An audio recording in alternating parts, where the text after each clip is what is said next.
Hi.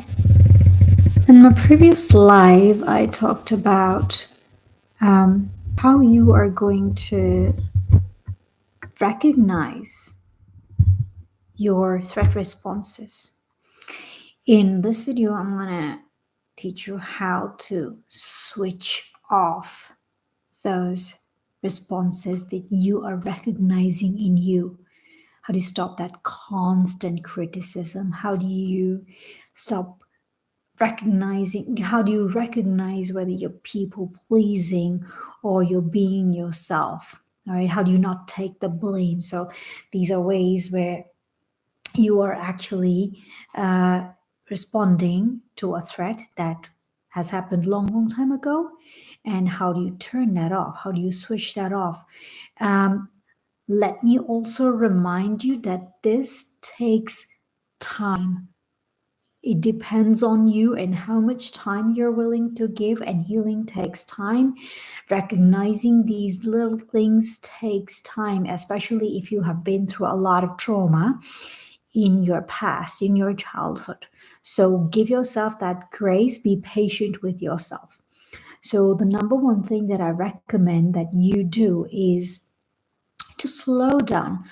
Slow down the pace of your life. Resist the everyday rushing if you can. God forbid, if you have a 9 to 5 and your work, your life is about work and you have nothing else, no other identity outside of work, you need to work on yourself and get out of that first before you can even address the threat response. If you can meditate and handle that, fabulous, fantastic, great, continue, keep doing that. If it helps you, you have to do things in order for you to recognize what is helping you. So, if you are doing those things, it is only you, it's for you to be the judge of yourself and be kind to yourself. So, practicing being kinder to yourself is going to help you to switch off and turn off or turn down the threat response. Slow down, number one. Number two, be kind to yourself. It can mean so many different things to so many different people. Think about how you were not been kind to, and what is it that you would like to have been done instead. Now go do that. It doesn't mean spend lavishly on yourself, but occasionally giving yourself a treat. But regardless of the things that you do on the outside, those are just bandages. All right, bandages on wounds do not do much. You don't want to bandage something that is oozing with pus. Okay, you gotta let it breathe. You gotta let it take its time to heal. Okay, that's why slowing down is important. Now, learn to meditate. Why you want to meditate is because when you meditate, what is happening is you're slowing down your breath. And slowing down your breath by observing your breath, automatically what happens is that you are slowing down the pace of your thoughts. Okay? And when you slow down the pace of your thoughts, is when you are able to recognize the kind of thoughts and thought patterns that you are thinking on autopilot. Aha! Now you stand a chance to catch yourself red handed, and instead of judging yourself and criticizing yourself, here's your chance to be kind to yourself and say, hey, I recognize that I am people pleasing. I recognize that I have not been nice. But there was a reason why I was behaving this way. It was in some selfish interest. but it was trying to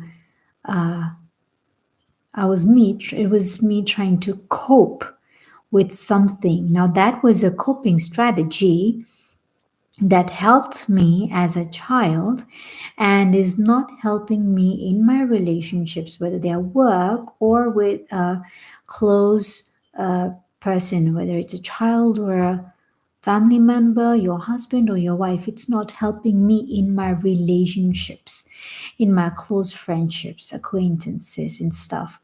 You want to recognize where it is not, where that coping mechanism is not helping you, and saying, I know why I did what I did, and I forgive myself and choose to do things differently.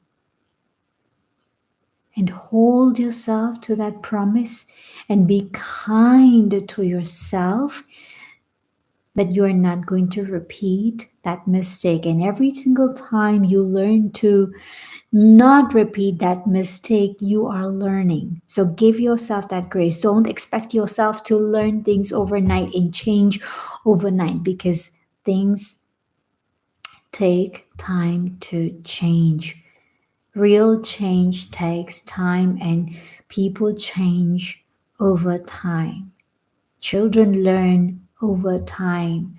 So give yourself that patience, give yourself time to change your behavior, to recognize your behavior. That's why slowing down is important. I personally choose to have a part time job. I know a fast paced life is not good for me. It is going to cause more havoc and more stress. And if you can find something that works for you, and if you have the flexibility of doing two different jobs that can help you um, earn a living, pay your bills, and bring you more peace, maybe you can do that. Maybe you should choose that. No one else can decide that for you except for yourself. So that's another way that you will feed yourself with the good things in life. And by feeding yourself with those good things in life, what you're doing is creating a safer environment for yourself to be in, create safe relationships. Say no to obligations. My boss asked me if I wanted to work on Saturdays. Now, 5, 6 years ago, I was working at a learning center, and I was working 30 hours a week, and I was sacrificing one day of my weekend. I only had Sunday, and then Monday I was back to work. And I did that for like 2 years. And I have done that before that time period as well. So when I was younger, I was giving up my Saturdays, my Sundays to be in the classroom teaching children. Now, I didn't want to be a part of that because I knew those children were sacrificing. They didn't even know that their childhood, their playtime was being sacrificed. And I did not want to contribute to that. So I quit that job. And since then, I had been on a search for finding a job that did not require me to be working on weekends. So then I was doing coaching, I did public speaking, I did teaching assistance. Those things required me to have more flexibility with my time. So if you can do that, you have to choose to make those, you have to make those choices. And I can understand those choices can be very tough depending on where you're living, but if you can make those choices and do whatever it is that you can to create that safer um, environment that works better for you, then you have a chance of giving yourself the space to slow down and recognize the threat responses. And when you recognize, that's like half the battle is won. Okay, and then it is up to you to how well you can switch off or turn off the threat responses. It takes, that's why it says it takes time for you to get to a place like that. That's why I ask my clients, my students, the people in my life to practice meditation because it helps them to slow down the pace of their thoughts. Okay, and so what meditation and practicing meditation does is also it doesn't stay in one area of your life. Slowly, it permeates other areas of your life.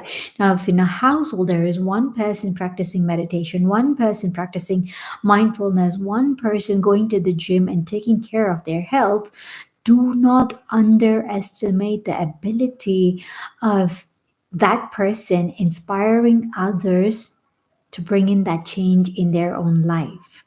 Okay, so these things rub off. So if you are doing this, do not underestimate. Keep doing what is working for you. And that's when you will recognize what is working for you and choose to do those things that help you, and don't do the things that don't help you. But you're at least giving yourself time to try what actually works for you. So recognize what is going on inside your body. Give yourself the gift of silence. What I mean by that is turn off your phone and go for a walk. You have to be deliberate about giving yourself quiet time. Go without social media, go without reading, go without uh, give yourself the chance to eat your meal without any distractions, just you and your food. Be present to your food, be present to any activity that you are doing for a considerable amount of time that it's going to take. So you're doing single tasking and not multitasking, because multitasking becomes the bed, it becomes a foundation for more and more and more distraction. Try to minimize your distractions as much as possible. Go without social media. Remove yourself off one social media at a time. I have completely given up Facebook. I do not have Facebook or Messenger on my phone. Slowly and gradually, I removed a lot of apps that were keeping me distracted. I reduced the amount of notifications that my phone would send me. And so, what that would do is definitely keep me more focused on the task at hand. And what that also did was bring me clarity. I need clarity in my life so that I can do the work for myself, bring the change in my own life before I can ask other people to do the same. There are people who have chosen to use a dumb phone, invest in a dumb phone. What's a dumb phone?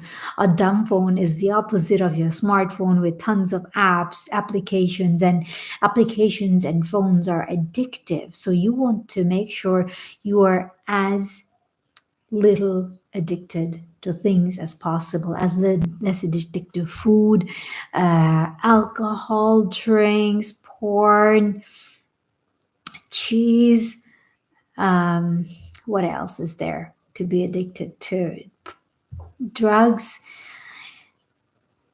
As less as possible you're addicted to things, the clearer you can think. You need that for yourself. You need the ability to reason. And only then can you give yourself the time to switch off, turn off your social media, turn off, recognize and turn off your emotional triggers and responses, recognizing the things that trigger you and trying your best to not expose yourself to those triggers. For example, going out into the city, I know it's going to be noisy. So, how do I avoid that? I know what that is going to do to me. I'm highly sensitive to noise. So, two different examples of the same thing I did. One time I went to out into the city. I did some work and then I ran errands. I came back.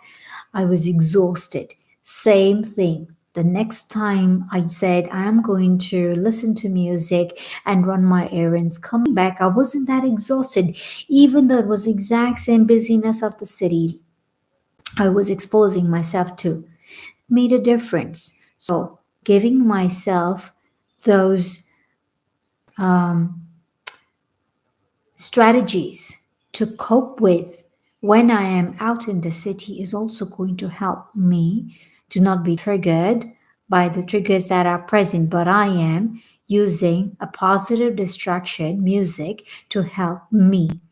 Okay, so keeping the distractions and the triggers as low as possible. What those are in your environment, you have to recognize for yourself and do your best to expose yourself to those after you have built a reservoir of strength. And that too doesn't mean that you can go on exposing yourself. You know, you have to make sure your own gun is not loaded. You know what I mean? When your gun is not loaded, there's no bullets. So when you're out uh, in the city, there are triggers, but you're not going to be triggered. That's important. So that's your work when you are focusing inward, inside, doing everything to make sure you are calm. This is your work to do, and focus on you on the inside, okay? To deal with the outside world in better ways so that you are less triggered and not triggered anymore. You want to get to a place where you are not triggered. So you want to build up to that. And so that's how you can recognize how you're going to turn off. So there was a lot of criticism going on in my head, and I wanted to turn that off. So how could I do that? I could recognize, okay, where was that criticism coming from? A lot of that came from my own childhood, from my parents. So what is it that I could do? I recognized that those words were not mine. And what would I say to someone who is trying something so hard and doing their best? Well done, good job, and how can I be of help? How can